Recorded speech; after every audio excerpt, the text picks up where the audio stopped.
It's Heads Up, it's a Wednesday evening, and our usual events, for those of you who don't know, on a Wednesday evening we run one of our support network meetings. We do one on a Wednesday, we do one on a Saturday morning. The Saturday morning is a coffee morning, the Wednesday evening is a drinks event. It doesn't have to be an alcoholic drink, but whatever you got. But if you've got one with you, then cheers.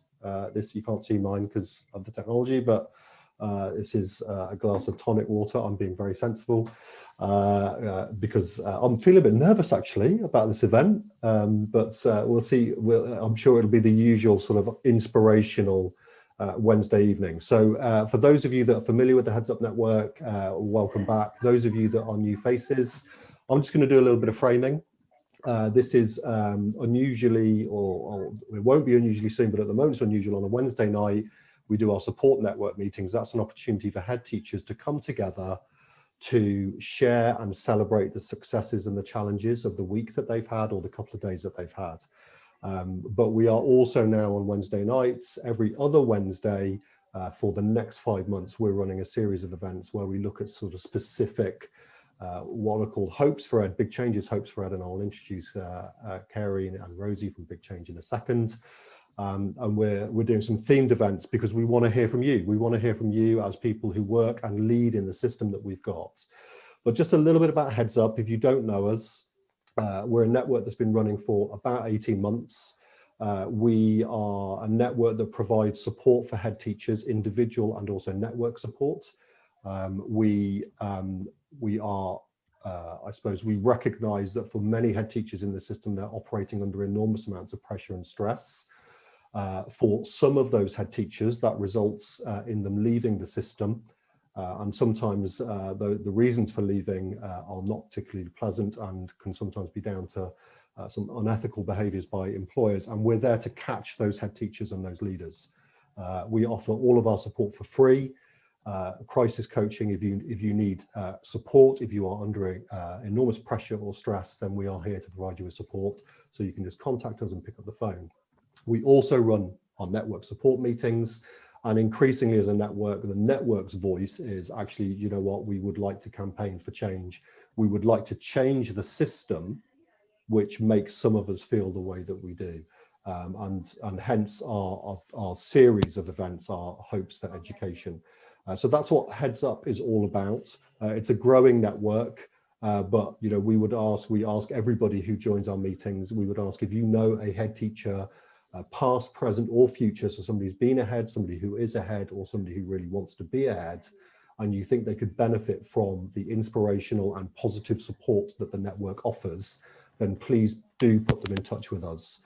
You know, I think we can continue to offer that support for all head teachers in the system, and we would definitely don't want anybody to be alone. Many head teachers talk about the loneliness of the job. You'd be surrounded by people all of the time, but actually it can be a lonely role. And we definitely don't want any head teachers to be feeling like that. And we provide safe spaces, and that's the really important point, where head teachers can be their authentic self. So you don't have to have your game face on, you don't have to have the cloak of invincibility on, you don't need to turn up as a superhero. And this is probably one of the spaces where you can do that and be your authentic self and receive non-judgmental support from a group of values-led leaders who you know, share your experiences and want to celebrate your skill set and the work that you do in the education system. So that's a rapid fire overview of Heads Up. You're very welcome. Our events are very informal, and we definitely want to have you chatting. Okay, so we want to hear from you.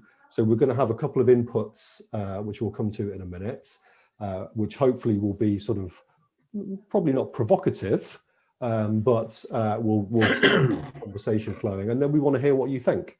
So we want to hear from you either in the chat, or if you're feeling brave enough to raise an electronic hand or a real hand and throw your opinion in. And I'm looking around the room, and I know that there are some people who definitely will get that conversation going. If you'd rather just sit and listen, that is also absolutely fine. We encourage that as well. But we would, you know, it is a safe space. Nobody's, you know, there are no silly comments, there are no daft comments, there are just comments, and they will come from a place of thoughtfulness. We have absolutely no doubt about that. So our series, our Hopes for Education, 10 Hopes for Education series is going to run over the next 5 months. This is the first one. And it's based on Big Change's Hopes for Ed, and I'm going to introduce Karen Goddard, who is the Director of Network and Systems Change at Big Change. And Karen is going to frame a little bit of the conversation. She'll talk a little bit about Big Change, but we are very fortunate and happy and pleased and delighted that Big Change have partnered with us. And they have provided some funding support, which has enabled us to grow the network over the course of the last 3-4 months. And they are very much values aligned with where we sit as a network of head teachers.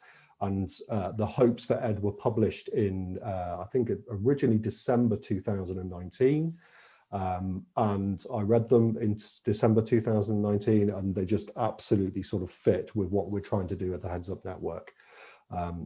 So the sort of framing for this session really is, it is hopes for education. One of the things we talk about at Heads Up all of the time is the brilliant stuff that goes on in our education system. You as leaders within the education system today will have been in schools up and down the country, and in those schools, inspirational, positive and fantastic things will have been happening. And we talk about that all of the time, because that is the majority of our education system. That's what's happening in schools up and down the country. 80 to 90% of what happens in our schools is brilliant. You wouldn't know it. You wouldn't know it when you look at the rhetoric that we hear about the education system. You wouldn't know it when you look at the media about our education system. And one of the things that we are keen to challenge as a network is the perception of education in this country, which holds us into a space of negativity, which holds us in a space where we talk about the things that need to change in education because it's broken, or it needs fixing, or it doesn't work properly. One of the things that we're passionate about and very much are supported and supportive of Big Change is it's not looking at it through that lens. It's looking at transformative change that actually builds on the great stuff that happens in our education system already. And in part, that's a recognition that actually the things that make education and schooling difficult for young people and teachers and support staff and leaders in our system are actually the complexity of the systems that exist outside of our schools. And it's actually those that need to be addressed to free our leaders up. And our vision statement is to be the leaders that they set out to be. So the questions that Karen will pose in a second, but I will sort of start the framing off, and I'll come back to this when Karen has spoken and when Harry has spoken. But one of the things we're interested in is the big fundamental questions. What is education? What is education for? And who decides? Because it doesn't feel like it's the profession that's deciding. It often feels like it's other people who are deciding. And we want to hear from you. We want to hear what you think. And one of the things we talk about as head teachers is, why did you become a head? If you're going to be the leader that you want to be, why did you become a head teacher or a school leader? I've yet to ask that question and have the answer, because I wanted to improve the Progress 8 score from minus 0.2 to plus 0.05, or because I wanted the SATs results to increase from 88% to 88.5%. Most people lead with passion from their heart and a fire in their belly. And they do so because they believe passionately in what young people can offer our country now and in the future. Most people lead their communities. They don't lead a set of results. Most people lead their communities because they want the community to benefit from education, not because they want to move us up the OECD league tables. So we look at, one of the things I would encourage you to be reflecting on in this session is, what is education for? And what is education? So if you hold on to those two questions, I think we were going to have a poll, and I've been filling for 5 minutes to see if we can get the poll up and running. But Kate, Rosie, have we got any success on the poll or not? That was the most incredibly authentic filling. Well done. Yeah, we're still like nowhere near that poll. Okay, so, okay, we'll try and come back to the poll later on. So off the back of that, I'm going to hand over to Karen. Karen, we are absolutely delighted that you can join us this evening. And Karen, as I said, is Director of Network and Systems Change at Big Change. And Karen is going to give us a little bit of framing about what Big Change do more broadly, and then talk about a public conversation about education, as you can see behind me. It's mirrored. It's that side. Kerry, over to you. I'm really grateful that you could join us this evening. No, thank you so much for having me. Thank you, James. And I can just see, actually, I think my colleague Caitlin from Big Change has also just joined us as well. So so we can give her a warm welcome. I'm going to speak for a few minutes and then hand over to Harry from IPPR, who we've been partnering with on some of the work that we've been doing, which we'll both say a bit more about. Thank you for the amazing and generous introduction, James. James is one of the most generous human beings that I've met through the work that I've been doing with Big Change, and so I'm delighted to be here, and thank you so much for having us. I'm just going to say a little bit about Big Change, and then I'll talk a little bit about the work that we've started to kind of lead in the system around that hope number one, in terms of there is a new public conversation about education. So Big Change is a really interesting organisation. I joined Big Change about a year and a half ago, and it took me, I'd sort of been working in and around the education sector myself for quite some time. Worked in the school many years ago, but have never been a teacher. But I'm married to a head teacher, or an ex-head teacher, who left his role as a secondary head teacher in very difficult circumstances. So I sort of have travelled that journey with him and empathise with other leaders who've kind of had that experience. But Big Change is really interesting. We're a charity. We call ourselves a sort of catalyst for positive change in the system, and our mission is to support all young people to thrive. And essentially, we do three major things. We have a community of supporters that unlock support for change. So we work closely with individuals who want to support change in and around the education system for young people. We find, and Caitlin, this is Caitlin's job. Caitlin's here. Wave, Caitlin. So Caitlin is responsible for our impact work, and we essentially find and back the people and pioneers in the system who come to us often with brilliant insights on a problem that they've seen at first hand that they really want to solve, and an idea for a potential solution. And we take a risk and take a punt and create a space to back people who have brilliant ideas, so that they can demonstrate them and start to develop them further. And the third aspect of our work is the work that I essentially lead, which is, grandiosely called our systems change work. I mean, it is grandiose in the sense that we're a small team, and we're trying to do big things. We're called Big Change for a reason, and we're hopelessly ambitious in terms of the work that we try and do. I'll say a little bit more about what the systems change aspect of our work means. James has already introduced you to the 10 big hopes for education that we published, as he said, at the back end of last year. It was actually around the time of the PISA results being launched, and we were at the OECD for an event, a global education event at that time. And I can't tell you how delighted I am that Heads Up is taking on those hopes for change and using them in the way that they are. Because when we published them, it was really about us saying, on one hand, this is what we care about for young people, and this is the change that we would like to see across the system in order to support young people to thrive. And we put it out there and said, like, this is our take, this is what we care about. Who's with us, who else cares about these things too. It was very much about trying to open up a space in which other organizations, potential partners, could come to us and join us in our kind of ambitions.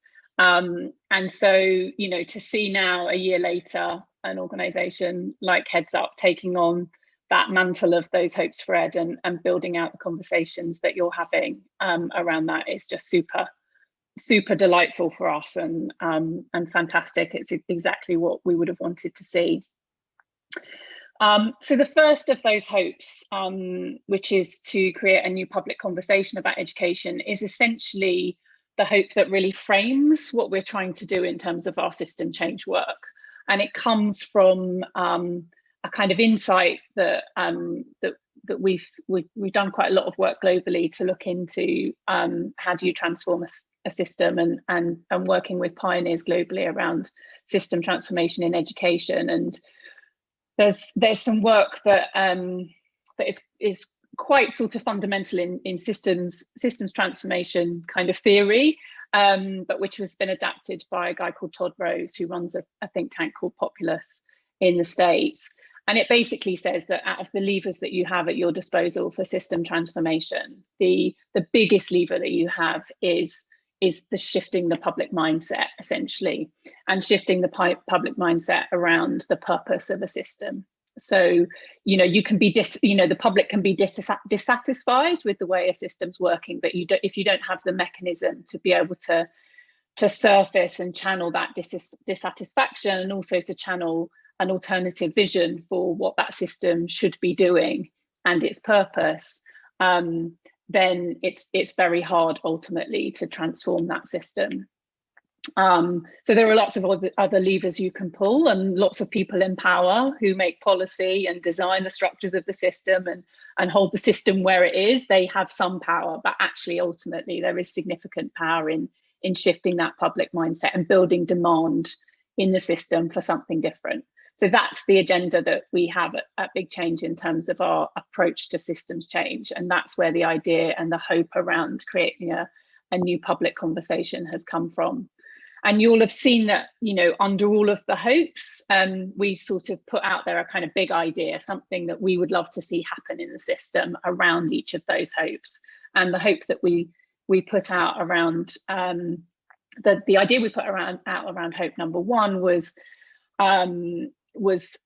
to launch a commission on the future of education. And we never meant a traditional commission. We went around for a long time saying commission like this, because we knew what we didn't want was a commission, that you would expect to see of the kind of, the great and the good that sit in a room for a year and look at evidence and then come up with some policy recommendations, which may or may not get taken up by the government, depending on the moment in time. That we wanted this to be a commission that was driven by and led by the people for whom education matters the most. So young people, teachers and leaders, parents and employers. So that was where we started. And we've been working with IPPR since the beginning of this year to essentially do a bunch of insight gathering, a bunch of research from around the world, a bunch of looking at what's not worked in traditional commissions. And we came up with a model for a new kind of what we're now calling a co-mission on the future of education and learning, which genuinely is designed to be a kind of collective endeavour amongst the people who are at the heart of the system. So we're in that work right now. We're fundraising hard for phase one of that work, which we hope to launch in the sort of late spring, early summer of next year. I won't go into detail about what we're thinking of now. I'd be very happy to come back at another time and talk in a bit more detail about exactly what we're proposing, or to share that with you if that's useful. But it's exciting work, and we're deeply excited about it. It's ridiculously ambitious, unashamedly hopeful, but that's just the kind of people that we are. So we're just going to keep going with that. And as I'm going to hand over to Harry from IPPR shortly, I'll just kind of segue into that. So, we'd started this work around the commission earlier on right at the beginning of the year. So when the pandemic hit us all in the way that it did in the springtime, we know, working with others at Big Change, we shifted our approach in terms of what we were thinking that we wanted to fund in that moment, and we've made some quite conscious choices to fund people and projects that were really going to be both responding to the pandemic, and also who were going to be really seeking the kind of longer term system change that we felt in our hearts that the pandemic might open up the opportunity for. So we, like I said, we're delighted to support the Heads Up Network. We also supported Parent Ping, which is the parent version of Teacher Tap. And if you haven't come across it, then Google it and get all of your parents to sign up to it, because we're trying to hit the magic number of 1,000 people signed up to it, which takes us over the sort of, making it relevant in in a sort of data set type way, and also the Chartered College for Teaching and the work that they've been doing to support conversations about the future of education. So we funded a bunch of things, and we also took the opportunity to work with IPPR to essentially set out to start to shape the debate that we wanted the Commission to take on, knowing that we needed to take the opportunity of learning from how people were thinking and feeling about the opportunity for long-term change through the pandemic itself. So Harry led that research, and I'm going to hand over to him just to talk you through some of the headlines. Thank you, and thanks for inviting me to join this evening. So my name is Harry Cortapena. I am the Associate Director for all of the work on the welfare state for IPPR, the Institute for Public Policy Research. So we are a think tank. We do evidence-based research, and we propose policy to policymakers. And I lead our work, amongst other things, on education. I'm going to share some slides. I'm not going to bore you with a very long presentation, don't worry. But I thought it might be useful to just show a few slides. So let me see if this is going to work. Can everyone see that? Great. So some of this is covering what Karine has just talked about. So I'll just briefly summarize what the research that we've done and some of the findings. And it will be really interesting to hear your take on whether they ring true from your experiences. So during the kind of the middle of the pandemic, we set about to try and understand how people were experiencing the pandemic, both teachers and their representatives, parents, young people, and then also how policymakers and experts were thinking about it as well. And the goal was partly to understand what the new normal might look like. What does the pandemic mean for schooling? And we were interested in kind of thinking about it in three buckets. One was where we wanted to return to the existing system as quickly as possible, where the pandemic had been disruptive and we actually wanted to get back. Where there might have been changes that had happened during the pandemic that we might want to retain, so positive things that had happened that we actually think we'd like to keep that going forward. And then the third bucket, which we mainly focused on, which was where the pandemic has exposed things that actually we need to reimagine what education is for and how we do it after the pandemic. So most of this presentation is focused on that third bucket. Or our perception of what is in that third bucket. Of course, it's debatable and lots of people have different views. And there were three areas where we felt that the pandemic had created space potentially for a new conversation. So the point of the report was not to be the definitive kind of take on these issues. We didn't seek to resolve them, but we did seek to understand where there might be a space for a new type of conversation about education. And there were three opportunities that we saw. So the first is a conversation about preparing children for life and not just exams. And obviously one of the biggest things that changed during the pandemic was that the examination system and the accountability system that was attached to it were paused. And I think that and are still in flux. And I think that created and creates a big opportunity to ask whether we want to go back to the same system, whether it was serving the purpose it was intended to serve. And I think there's been a lot more questioning, particularly among the public and among parents, about the value of some of those systems in a way that perhaps we weren't seeing before. So there's a real opportunity, I think, for us to look at what we want examinations and accountability to achieve, and what the alternatives are, or what the kind of what other countries are doing that we might want to learn from. So thinking here of peer-to-peer assessment, sampling, or other mechanisms for, instead of accountability, so quality improvement, or training and support for improving quality, rather than a kind of very strict regulatory system that we have at the moment.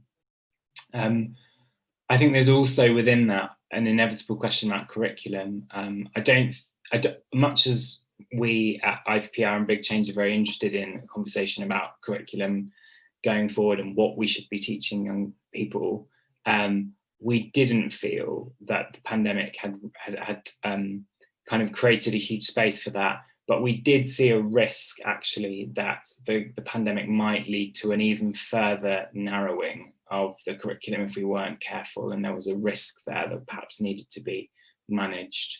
But there's definitely a big opportunity around the role of examinations. The second was a conversation about when, where, and how learning takes place.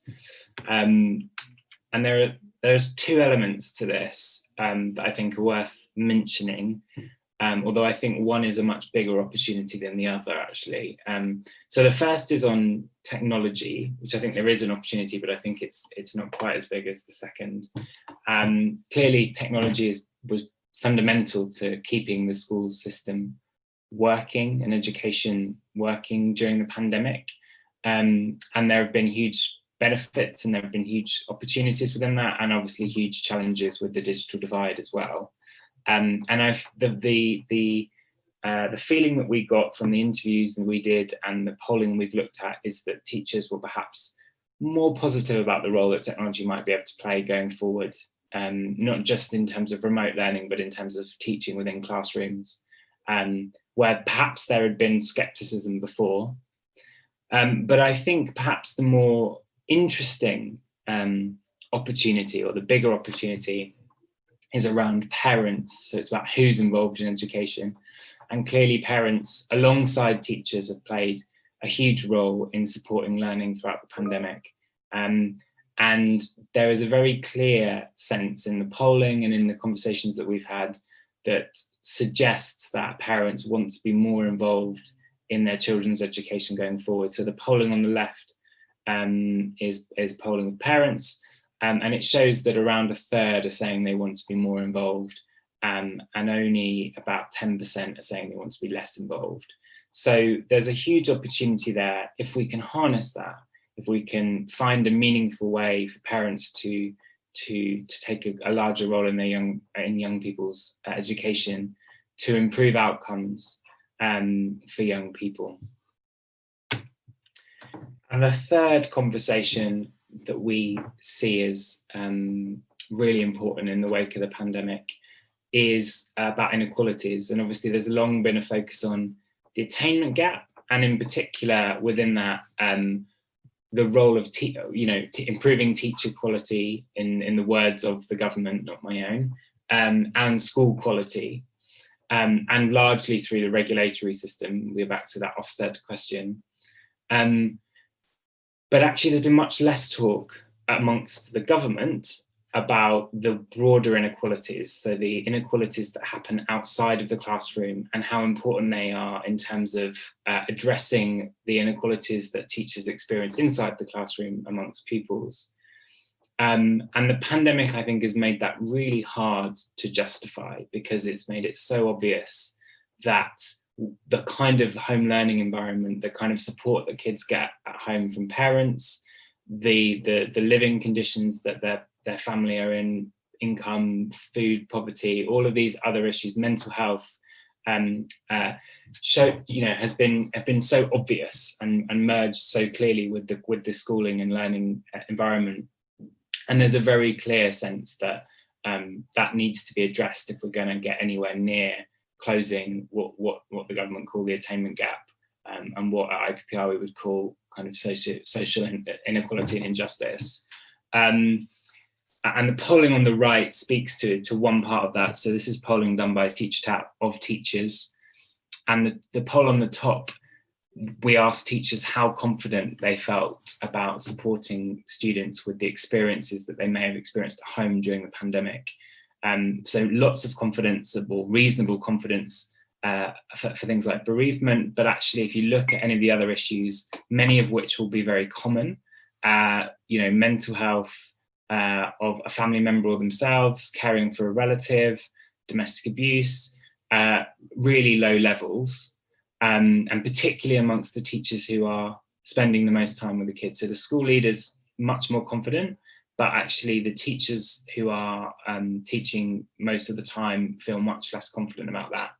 And the same, and then the bottom set of questions is more about how confident teachers feel about supporting kids through those experiences, and again, very low levels. So there's a definite opportunity, there's a different challenge here to deal with to try and tackle some of these issues. There's also an opportunity, we feel, to address some of those inequalities if we can get to grips with some of those wider kind of social determinants, if you like. And one of the big recommendations from the report was to go back to what was called, and many of you will remember, the Extended Schools Initiative. So the idea of bringing in more support from other public services, but bringing them into the schools as the hub for some of that support. So things like counselling, social care and support, along with things like extracurricular activities, preschool activities. Some of these things, of course,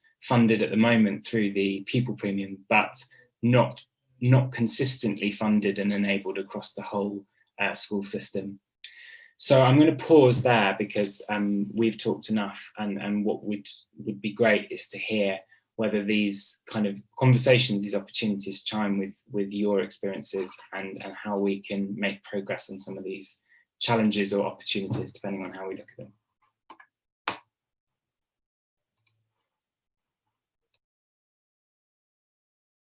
Brilliant. Thank you, Harry, and thank you, Karine. We like the phrase unashamedly hopeful. I think Zena will have definitely written that phrase down. So we like that phrase. So we definitely would perceive those to be opportunities, Harry. And I think that would be the mindset that most of the people in the room are approaching it with. But let's go around the room, and you know, what's resonated with you from that conversation, or what thoughts have fired in your heads that are sort of aligned to that conversation. And I'm going to come, Louise, I'm going to come to you first. What's that made you think about, Louise? There were two things actually that really resonated, particularly around the social equity outside the educational environment, and closing the attainment gap in the support in and services for communities and children who are in, you know, positions of poverty, having that support to enable them at a community level, I think is really important. And, you know, as educators, we do everything that we possibly can to close that attainment gap, to put in social support where we can. But I do think there needs to be a bigger emphasis on other agencies and government focus on that as well.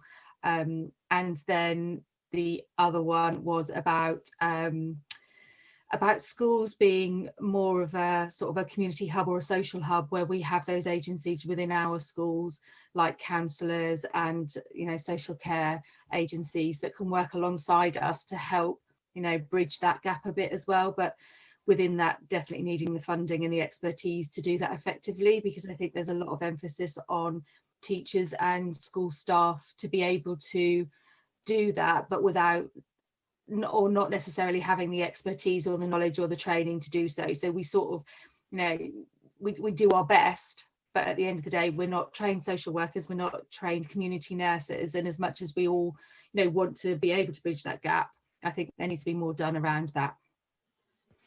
Brilliant. That's great, Louise. Thank you for that input. And, you know, it sort of made me think about, in fact, I think I wrote a piece for, is Nalakshi on the call? I wrote a piece for Opogo, and I'd use the analogy of it's a little bit like sometimes the inequity is so ingrained in our system, both in the education system but also in society. I sort of, as you know, I love an analogy, and it sort of, you know, made me think about one of my local football teams around here is Forest Green Rovers, which is, you know, in whatever division it is, but it's not the Premiership. And it'd be a bit like putting them on the pitch against Liverpool every week, and them not beating Liverpool, and then a regulator coming in and calling them inadequate because they didn't beat Liverpool. Nobody would expect Forest Green Rovers to beat Liverpool, because people understand that there is an inequity there. We all understand that there's an inequity in our system, both at a social level, but also at a school funding level. And yet we accept the regulator coming in and telling us that we're doing a rubbish job when we know it's unequal. and that, you know, I think there are some really fundamental things in there that need to be addressed. Brilliant, thank you, Louise, for that. Heather, what are you sort of reflecting on? And it's fine, by the way, to say at this point, actually, I don't want to have nothing to share, and hold your hand up. But if there is something you'd like to share, if I come to you, then please do speak up. Brilliant. Heather, I'm okay at the moment, thanks. Brilliant, thank you, Heather. Julia, what are you thinking about?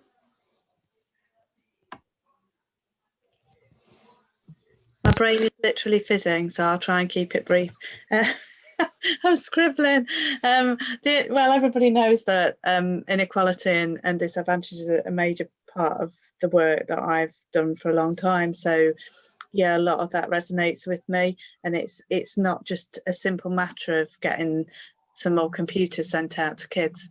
You know, there's so many more complex issues, and somebody I was talking to this week raised that issue of, and it was interesting to hear, Harry, about teachers not being totally aware of what the picture was, but also what to do about it, and what that means for initial teacher training and MPQs, and what we do about that. You know, not just recognizing there's an issue and trying all the stuff that some of the evidence has shown us, but really challenging assumptions and stereotyping that can come in. But also looking at those children that are on the margins really hits with me as well. You know, how do we identify, and who are we missing? So they were some of the key things. Brilliant, thank you, Julia. Alison, what resonated with you? Well, it was that sense of it being a conversation that is really drawing people in from all sorts of different constituent parts, coupled with what Karine was saying about, you know, the need for systemic change and how you go about getting that. So at More Than a Score, we have worked very hard with people like Gemma and Alice to build a really strong body of evidence and research. Myself and Jill run the comms and creative aspect, and we've built a massive sort of grassroots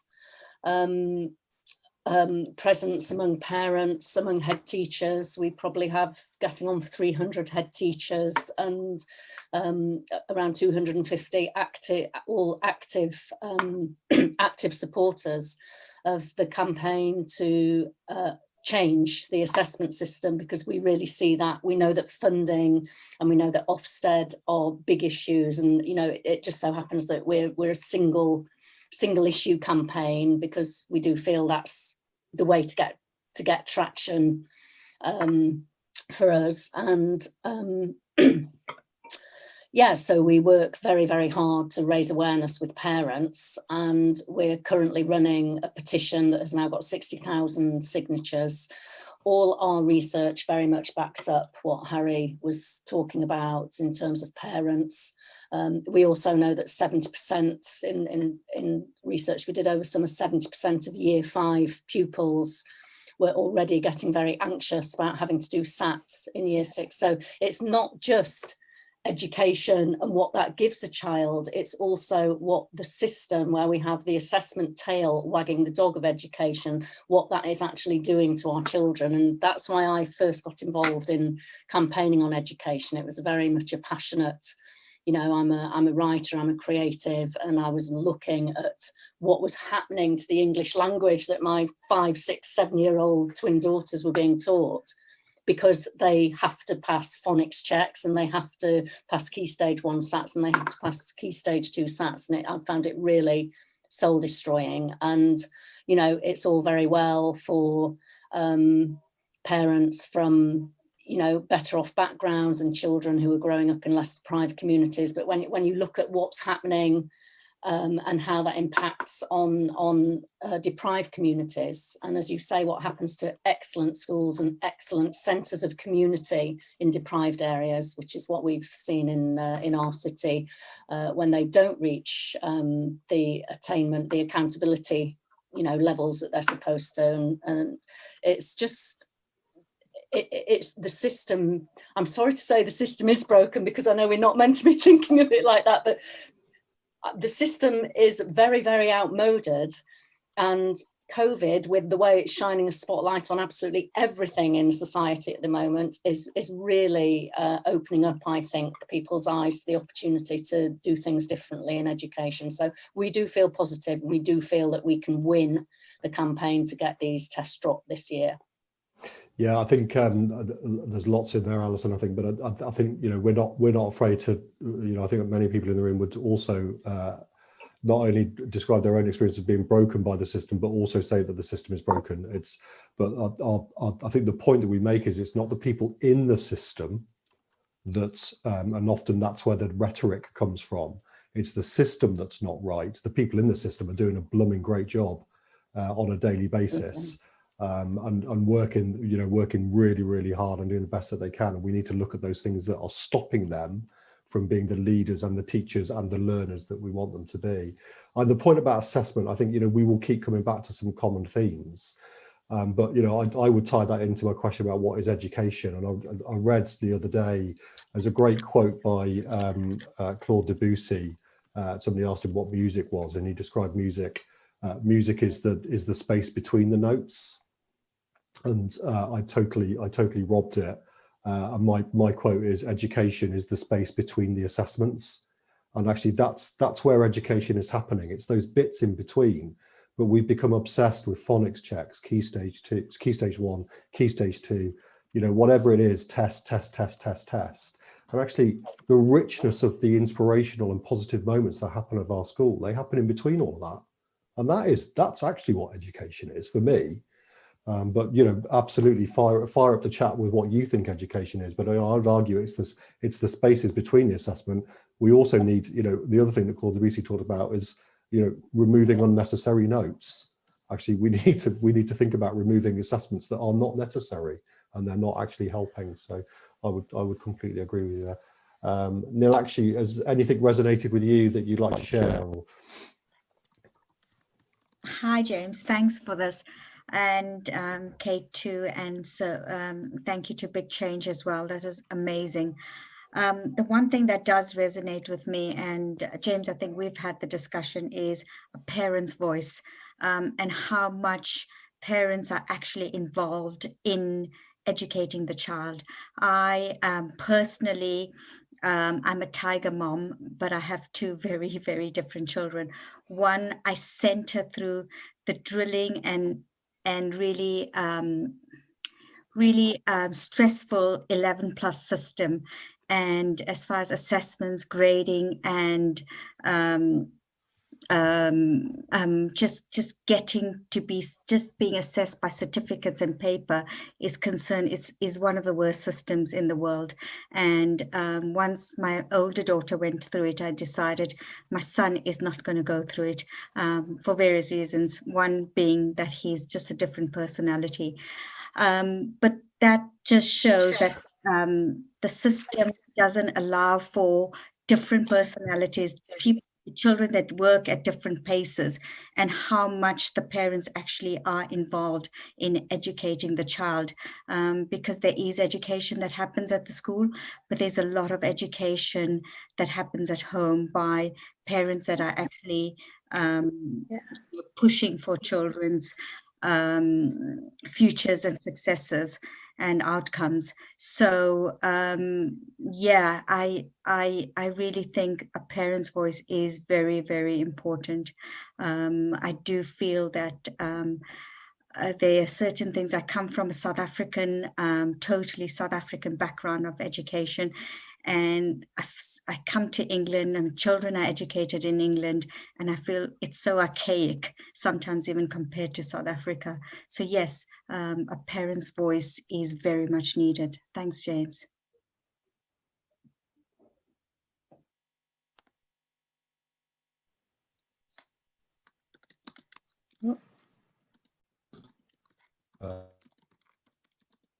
You think I'll be well practiced at this by now, wouldn't you? Sorry, John, I just saw you nodding heartily. Is there anything you'd like to come in on what the actually was saying, John? Oh, you're muted now, John, as well. It's catching. I just really like the expression of sort of looking at our education system as archaic. for someone who's come into our system, a so-called developed country, and seeing it in that way. And I would agree. Brilliant. Thank you, John, for that. Carrie. So there's two things for me. One will be quite controversial, so I'll save that till last. The first being that I work in a SEN setting.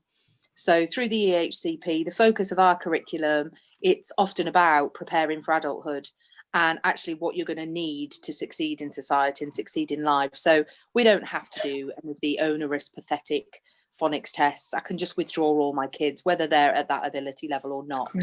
So it's great that I have that freedom, and obviously it's why I'm in SEN and I will always stay. But then the contentious issue is, the More Than a Score campaign. So I am a member of union, and I've stood up at national conference and I've debated motions for over 400,000 teachers of the National Education Union to take direct action in regards to assessments.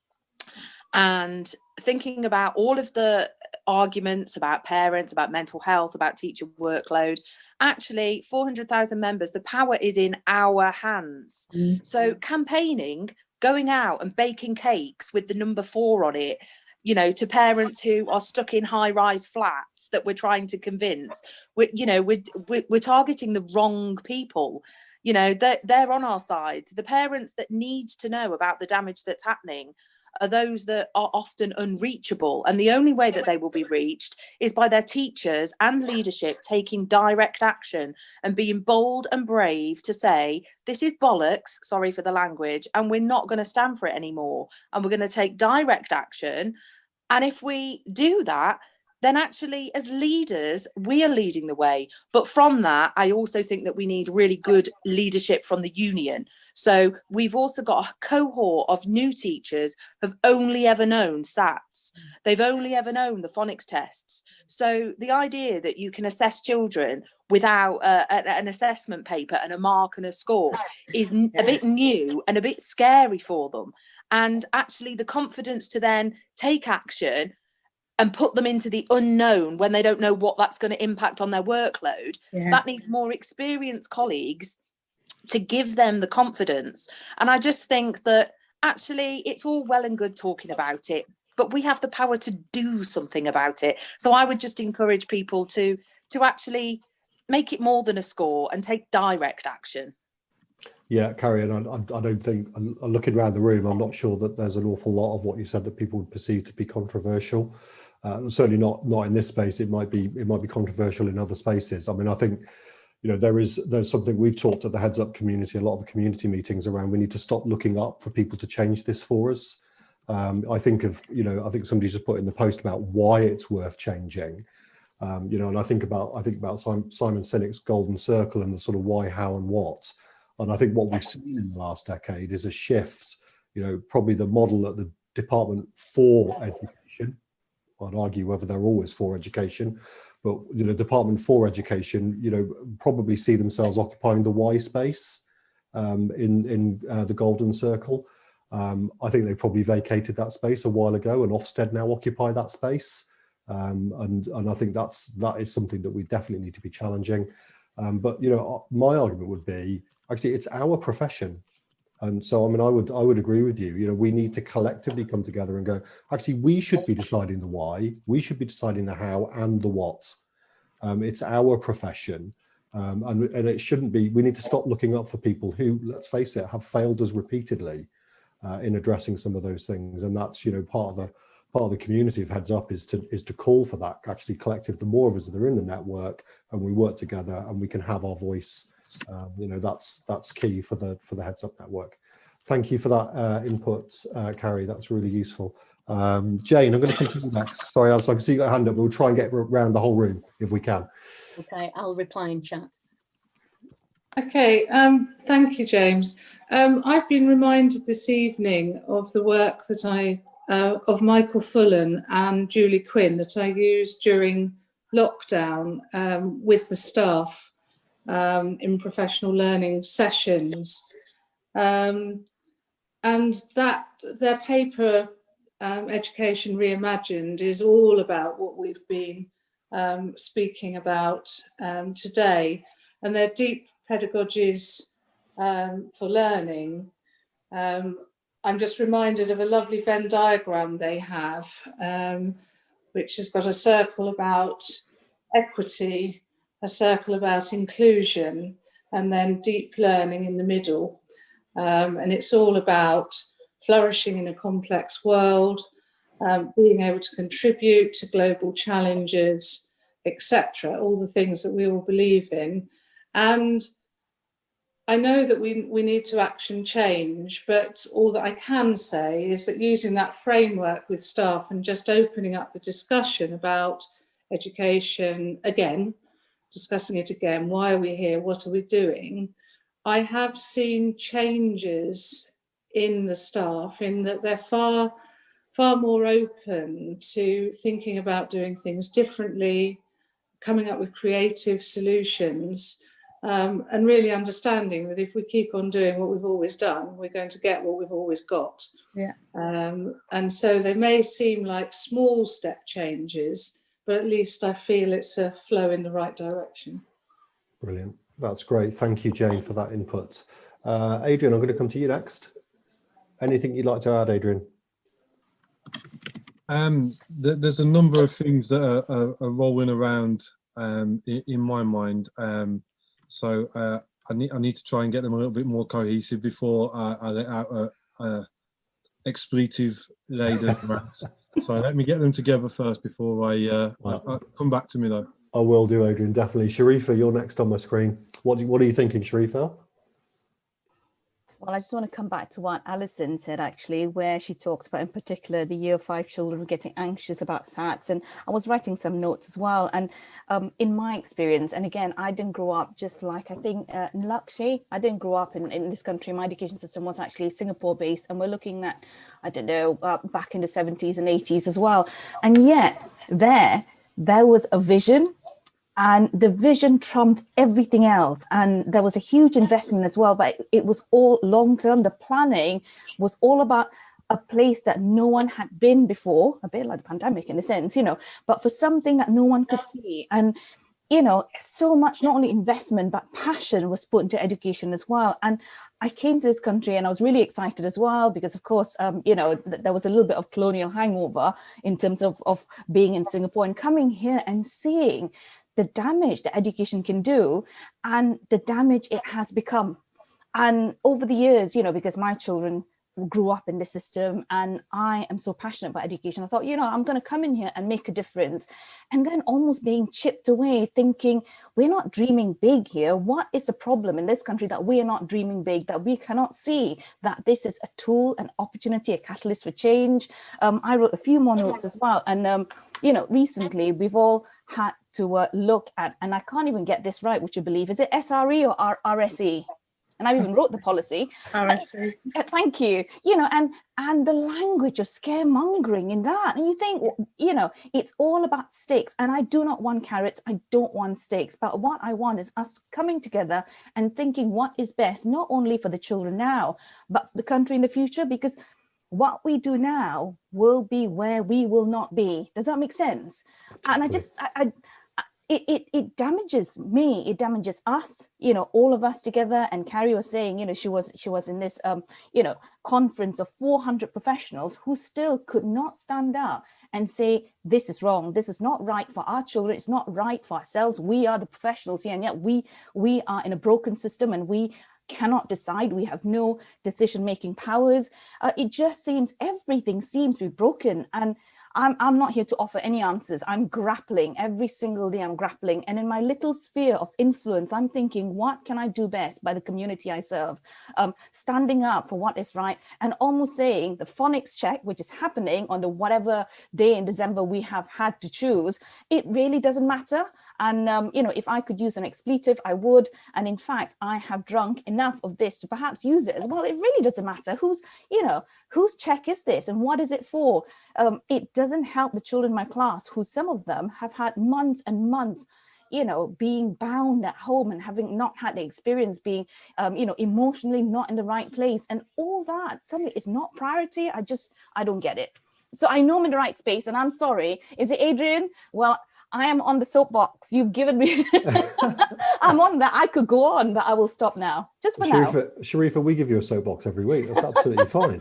And we're more than happy for you to jump on it as well. I mean, I think the point about the visionary future stuff, I think, is really, really interesting. And I'm completely with you, Sharifa. You know, I think there's a danger, and it kind of almost goes back to the shift happens stuff. Do you remember shift happens from sort of 2003, 2004? There's sort of danger that we don't talk about the future in education anymore. I think, by God, we should be talking about the future in education. Education is about that, James. Exactly. Yeah, I've got a 15-year-old daughter who's just about to take her GCSEs. I've got a 5-year-old son who's in year 1. You know, 10 years time, 2030, he will be doing his GCSEs. My biggest fear is he will be following exactly the same path that Emily has. And I kind of think, sure, the world will be a massively different place by then. So actually, why are we, you know, the future is not something that's going to happen over there. The future's in our schools. It's sat there in our schools, in our classrooms. You know, and parents care about it, and staff care about it, and teachers care about it, and leaders care about it. So, you know, we have to be that change. You know, Carrie, picking up on your point, if that union can't get people to be the change, then we need to be the change. And that's, you know, that's where we need to go. Chris, you're sat looking very thoughtful. Thank you, Sharifa. Chris, you're looking very thoughtful as ever. Thank you. It's funny you should mention that shift happens, James, because I used that video in my sell to potential new parents for about 10 years. And I never left the F out of shift, which they always appreciated. I think there's some real resonance in that point, because the way I used it was that they like the music and all the wow figures and statistics. Quite dramatic, isn't it? Yeah, it's good. But I said at the end, so what are we going to do with your kids? You know, if you send them to us. And my point was broadly what's been said tonight about, you know, the importance of character, softer skills, preparation for life around those areas. You know, so, look, I promise you, we've got a decent record in English and maths, but it's more than that.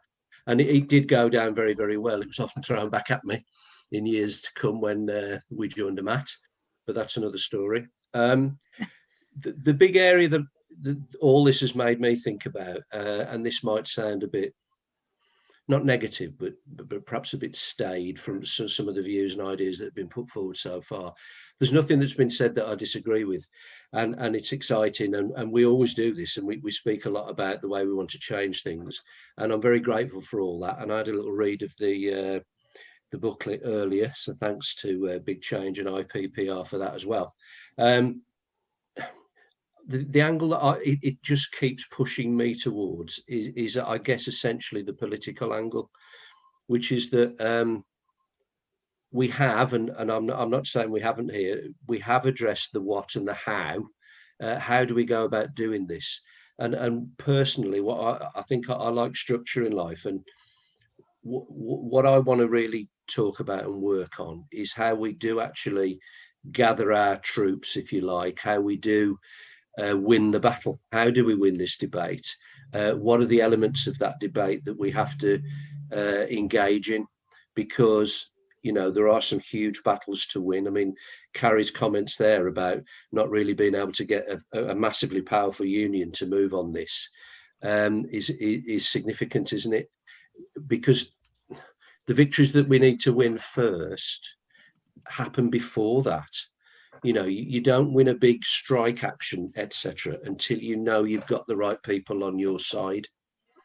And so I was very taken with what was said earlier by Karine about the people that you're involving in the debate, and essentially coming down to students, teachers, parents, employers, you know, and we need them to back us, and we need them to understand the arguments and want that change themselves, because we've won in this room. There isn't anybody here who's not going to disagree with what we're talking about. We've lived it as head teachers, etc., rather.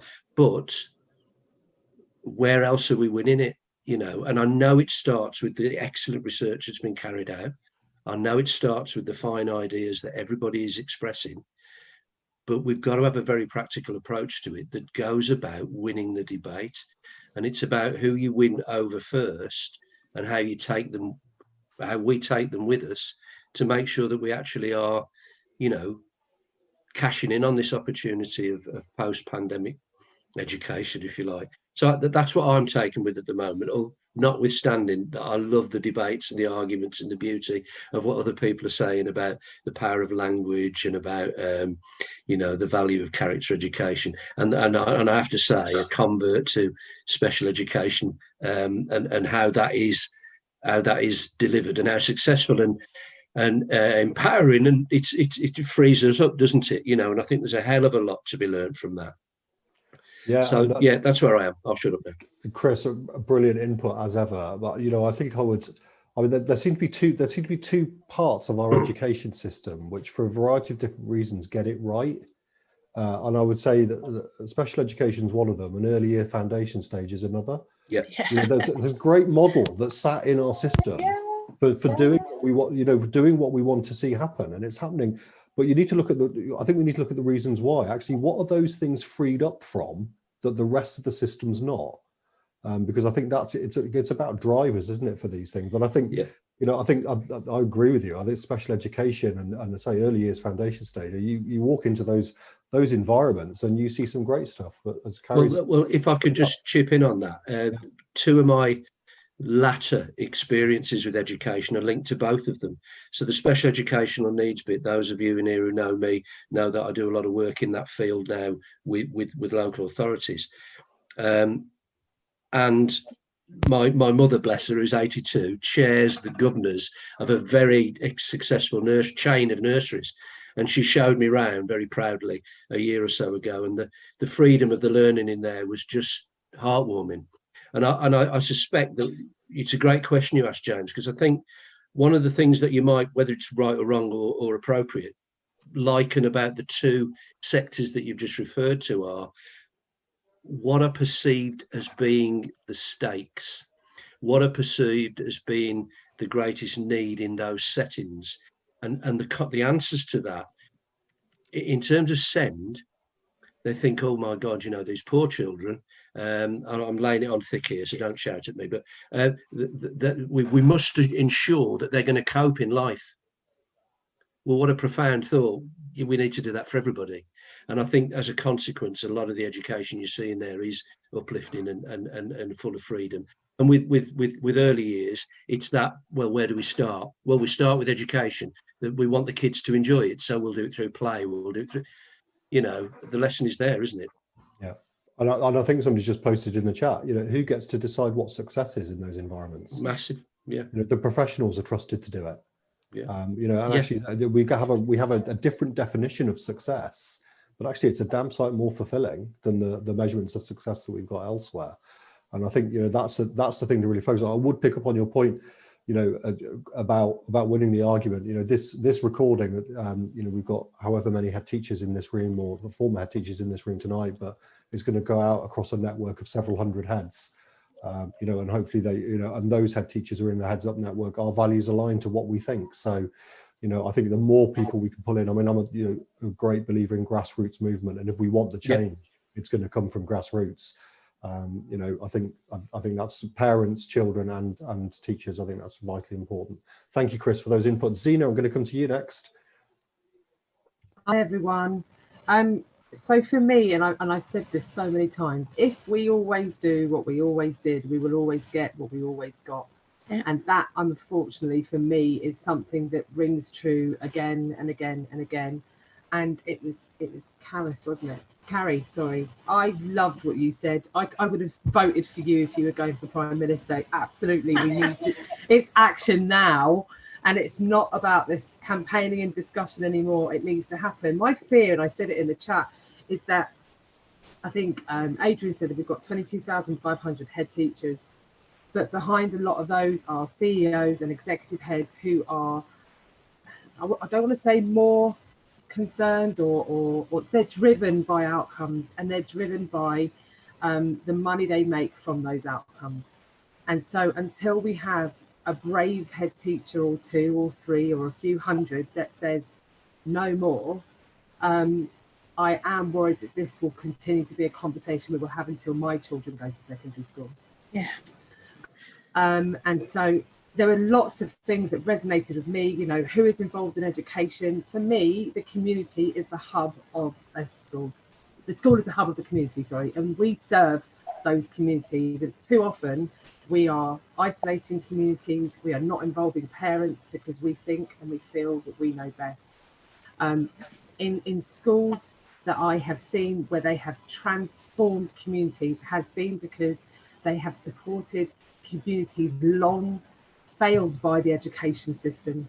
And so I have had parents who have come in to retake their GCSEs and they have passed them, or I've had parents who haven't been able to speak a word of English have come in and have learnt, you know, basic English to communicate, to be able to thrive in their community and do really well.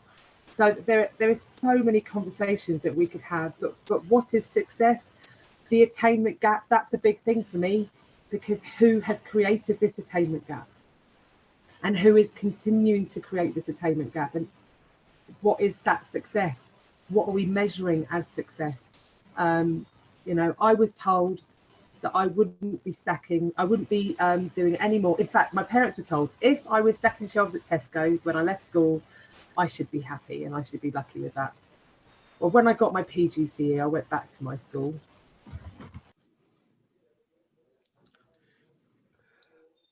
You muted at the wrong time. Sorry, I said, unfortunately, when I went back with my degree and my PGCE, the teacher who had said that to my parents had passed away. So I felt a bit gutted, but God bless their soul. So yeah, all of these are fantastic, and I'm really excited by this, but I'm ready for action now. Enough is enough. So I can tell you now that when I am a head teacher, I will be that brave one. Brilliant. And we know that about you, Zena. And we also know that that headship is not very far away. And brilliant. Thank you for that input. And Carrie, you just put in the you talked about your Matt CEO in the chat. I'm gonna make that statement. You know, some of my best friends are Matt CEOs, and you know they're not all rubbish. So you know, I think we may hopefully a heads up for CEOs at some point, because you know, some of them would sit in this room and they would absolutely share the passion and the thoughts that we've got in this room. But Zena, I take the point that you make. There are others who are totally driven by the outcomes agenda and the Ofsted agenda and the performance tables, and you know, it's those that we need to be challenging. So really lovely point. Caitlin, do you want to come in and say anything? You've made a really good point in the chat about a system that fails a third of our children every year, regardless of whether they're actually failures or not. Every year, a third of our children are going to fail. Caitlin, it's mad. I don't know about you guys. I feel like a pandemic has kind of like unplugged me from the matrix. Like, what even is this?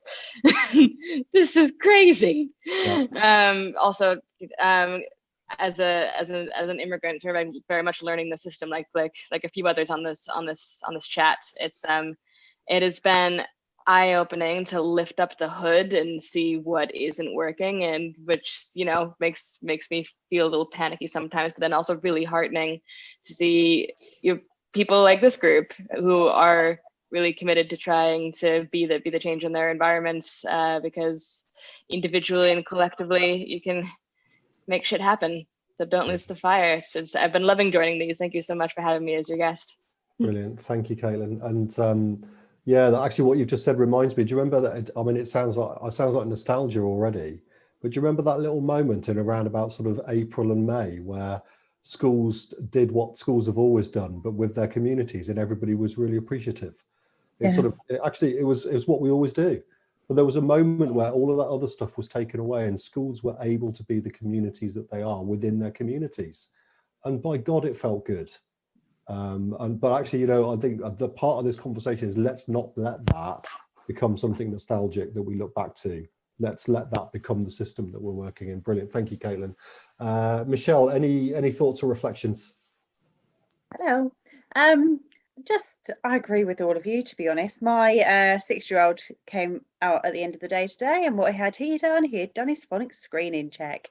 He hasn't been in school for 2 weeks, isolated because the child in his class had COVID. So first day back in school when he's done his phonics screening check, only because they're so concerned that there'll be another closure that they won't get it done in time. Luckily, he's resilient enough, and he would have been absolutely fine. But and was telling me how he'd got it all right apparently, but what are we doing to these children? Why is it that we're during with everything else going on, why is it that we feel that we have to put the children through this? And I've been a big fan of More Than a Score for a while, and Teacher Tap and Parent Ping and all of those things, and I just think now is the perfect time for us to take action. And I absolutely agree with you all.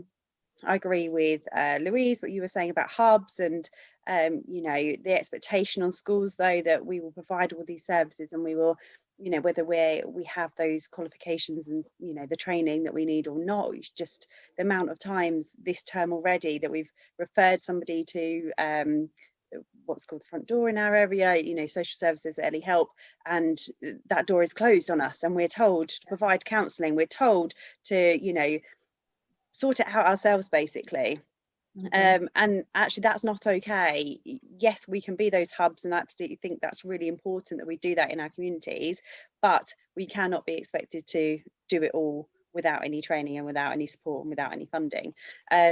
So yeah, I just agree with you all, but yeah, I think we do live in a bit of a crazy world right now, and we need to use this opportunity and this time to do something about it. Otherwise this is just going to carry on and on and on. Brilliant. Thank you, Michelle, for that. I think we all wholeheartedly agree with you. Shireen, I'm going to come to you next. You haven't got your camera on, but if you're there, Shireen. No, I'm going to take that as a note. Jill, I'll come to you next then.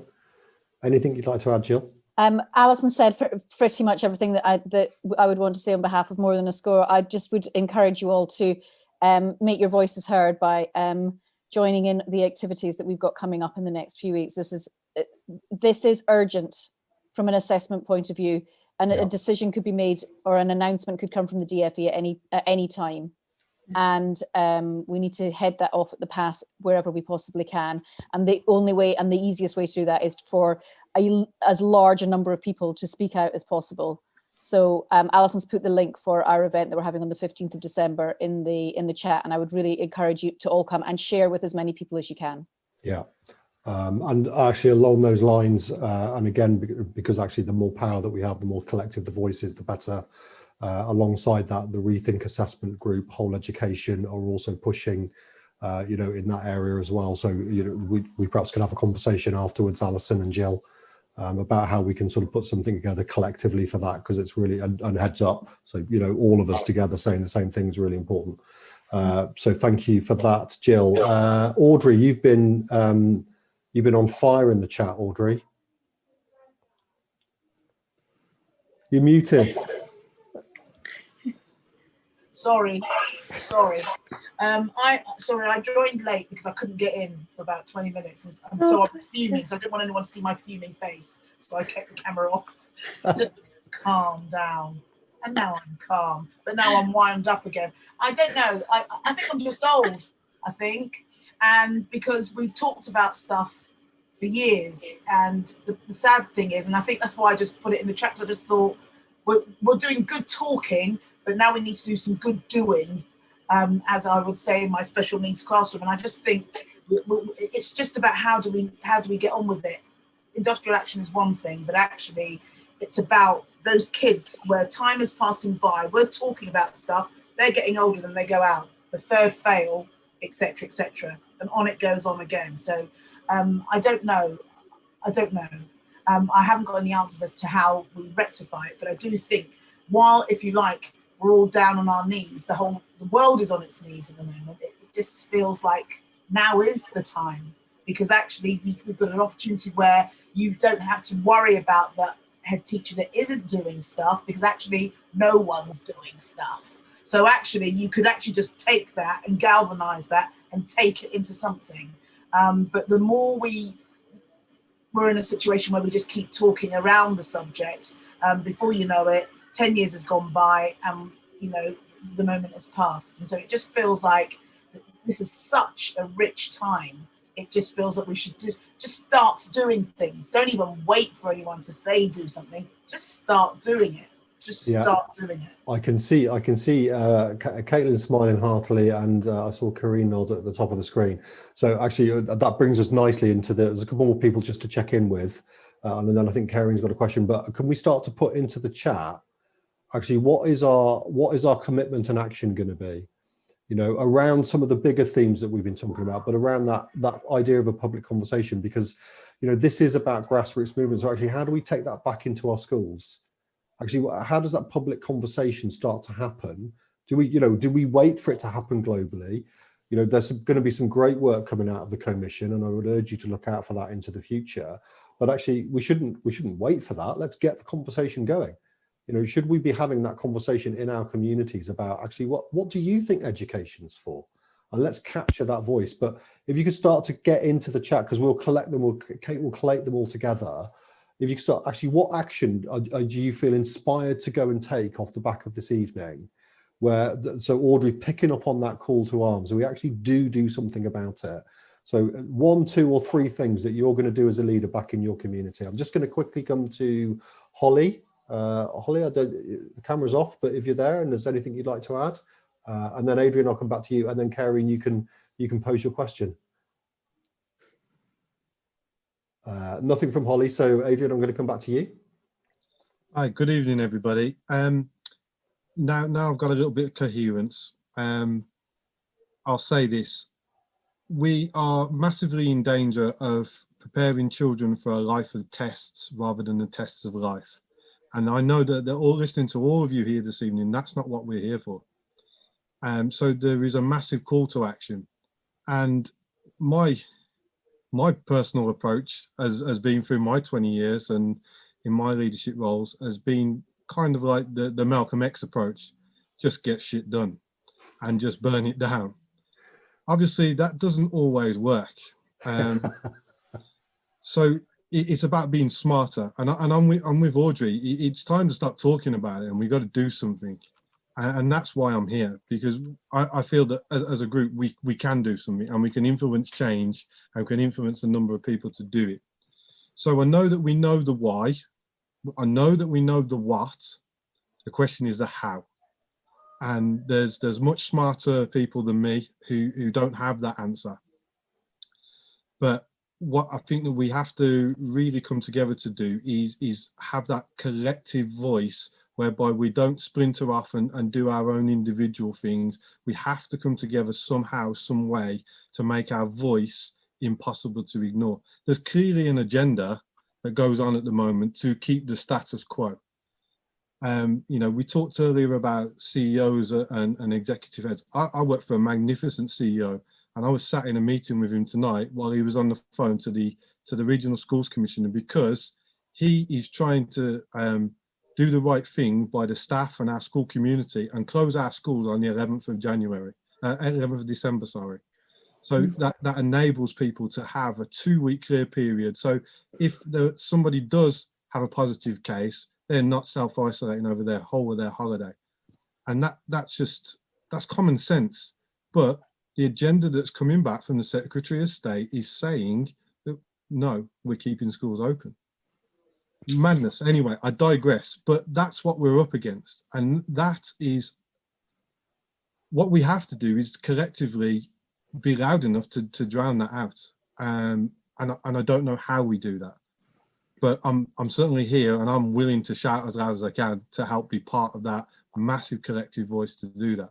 Brilliant. So, brilliant. I don't have the answers, but I'm here, and I'm ready for the call to arms.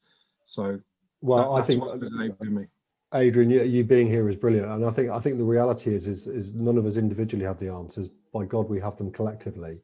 And actually, if we act in that way, and that's part of the purpose of Heads Up, if we act in that way and we shout, as you say, collectively and together, then we absolutely can drive for change. So it's great to have you in the room. Zena, have you got a quick point? And then I know Karen's got a question she wants to ask. Just very quickly, if we look at the data that shows young people at the age of 19 who are NEETs, that's not in education, employment or training, die by their 21st birthday. That's 15%, no, 17% of them. And that was the figures in 2015. So the figures have gone up now. School and education is a matter of life and death for some of these children. And as tough as that is to hear, that is absolutely the reality of it. School and education and what we do now is a matter of life and death. And that's why we need to make that change now rather than later. So, thank you. Thank you, Zena. Karine.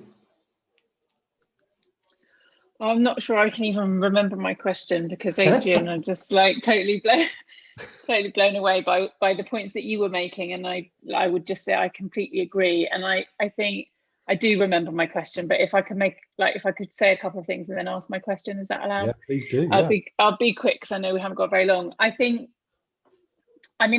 really genuinely hope, and like I said, we'll keep going with the hopeful, ambitious, ridiculously bold stuff for now, and see where it gets us. But we're looking to raise over £3 million to run this commission over the next 3 to 5 years, and it's no small thing that we're trying to do here. And so I want to kind of give a message to you, which is to say, like, we are trying to create something significant within the system that can be the vehicle for the kind of collective voice and action ultimately that I think you're describing is needed, which isn't, it's not a teacher thing, it's not a union thing, it's not a parent thing, it's not a head teacher thing. It's genuinely a space for a public debate, for the people who need to be at the center of that, and with young people having a significant role within that. So I really hope that is what we're creating, and we'll be coming back to you and looking for your support as we get that off the ground. My question in that context is that we are very mindful of the fact that at the point we go public with this commission and its agenda, and really the big questions that it's going to try and tackle, we want to get to a point where we are doing that in a way which is going to genuinely resonate with all the parts of the system that we know that we need to activate. And we are not trying to convince the current government. That is not our agenda. Like, there are people doing good work to try and get the government to make some different choices. Like, for us, we're into transformation, not reform, and the current government is not on that boat with us. So, our agenda is to create the conditions in which the next government, find the collective voice and vision that has been created through the commission something that is impossible to ignore. So my question to you is, in thinking through how we frame this work in a way which is genuinely going to resonate with people as human beings who want to fight for something, much, much better for young people in terms of the education that they get and the role that it plays in society. Like, where would you go with that? Because I'm just very aware that the minute you start talking about the need for change in education, it's really easy for people who work in the system and work hard every single day like you do, who came into the system for all the right reasons and make good decisions every single day for young people, that might feel like it's a negative thing, like somehow it's a sort of, it's saying that what you're doing now isn't good enough, and that isn't what we think, and it isn't the message. And so I really want to find the framing which is going to be galvanizing for the profession, and to be really thoughtful about that. So I would love if we can't do it now, then I'll find a way for you to feedback, but I'd love to hear your thoughts on that. Yeah, we can, Karine, we can definitely collate people's thoughts on that. And I think I framed it in that way at the beginning, and it's something that we feel really passionately about, that actually we have to lift the system out of the negative rhetoric that has been created around the system, so that it can be accepted. And that you see it in this space here, and it's the same in most of our meetings. Actually, what we need to do is say to the system, you're doing a great job, you are doing an inspirational, and you are having a positive. our staff, our leaders are having positive impacts on children up and down this country every single day, even through this last very difficult 9 months. Teachers and people who work in schools need to hear that. And then we can engage in the conversation about what about that transformative change though. But I think we can definitely help with that in this space, and the people in this room definitely. So we will collate. So the responses to Kieran on that, how do we go about doing it in such a way which is sensitive to the inspirational and positive things that are happening in schools up and down the country every single day? You know, that I think that's a really key point. I'm really conscious that we're almost bang on time, which is very unusual for a heads up meeting, but we're almost very bang on time. Thank you ever so much to everybody for their inputs. A special thanks to Big Change and Harry from IPPR, who's had to go, for sort of stimulating that conversation with us. Kate's got a process all in place. The amazing Kate's got an amazing process in place to sort of turn this around really, really quickly. So we'll get a think piece out off the back of this, and the recording we will do bits with as well. But you know, we will also share it across the broader Heads Up network, which I say is, you know, 1,500 odd head teachers now, I think. So we will make sure that people are engaging in the conversation in that way. But thank you ever so much for your time on a Wednesday evening. I drank very little of my drink, so I hope you did. I'm going to go and get a proper drink in a minute. And my son's just started watching the football, which I can hear in the background, which means probably you can hear it in the background as well. And I'm going to go and join him. You're all amazing people, and you are all doing a fantastic job in our education system, and really grateful for your time and your input and your thoughts this evening. I hope it's been useful, but also an opportunity for your voice to be heard. The whole point of this is we want to hear from head teachers across the system. So thank you for joining us. Our next one will be in 2 weeks' time, and we'll be on Hope for Education #2. And we will pick up some of the stuff that we talked about tonight, more specifically around how we measure success, and be really starting to think about that agenda and talking about that with you as well. So thank you all very much. You're all wonderful, and enjoy the rest of your week.